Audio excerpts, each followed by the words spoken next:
വീണ്ടും വീണ്ടും ആരോപണങ്ങൾ, ശക്തമായ തെളിവുകൾ. ഈ കൈക്കൂലി കേസിൽ നിന്നും അദാനി ഗ്രൂപ്പിന് ഇനി രക്ഷയുണ്ടോ?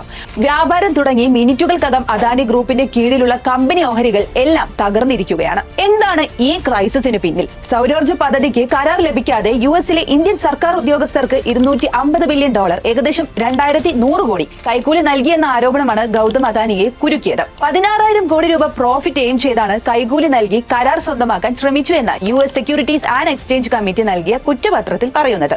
നിലവിൽ ഗൗതം അദാനി, സാഗർ അദാനി ഉൾപ്പെടെ 7 പേർക്കെതിരെയാണ് കേസും അറസ്റ്റ് വാറന്റും. അമേരിക്കൻ പ്രസിഡന്റ് തെരഞ്ഞെടുപ്പിൽ വിജയിച്ച ഡൊണാൾഡ് ട്രംപിന് വിഷ് ചെയ്തുകൊണ്ട് യുഎസിലെ എനർജി ഇൻഫ്രാസ്ട്രക്ചർ ഡെവലപ്മെന്റ് ഏരിയാസിൽ അദാനി ഗ്രൂപ്പ് 84,000 കോടി രൂപ ഇൻവെസ്റ്റ് ചെയ്യുമെന്ന് ഡിക്ലെയർ ചെയ്തതിന് പിന്നാലെയാണ് ഗൗതം അദാനി ഈ കേസിൽ കുടുങ്ങിയത്. കേസ് നേരിടുമെന്ന് അദാനി പ്രതികരിച്ചെങ്കിലും മാർക്കറ്റിലെ ബ്ലഡ് ബാത്ത് നിക്ഷേപകരെ ഏറെ ഞെട്ടിച്ചിരിക്കുകയാണ്. നിങ്ങളുടെ പോർട്ട്ഫോളിയോ ആയിട്ടുള്ള അദാനി ഷെയർ ഏതാണെന്ന് കമന്റ് ചെയ്യൂ.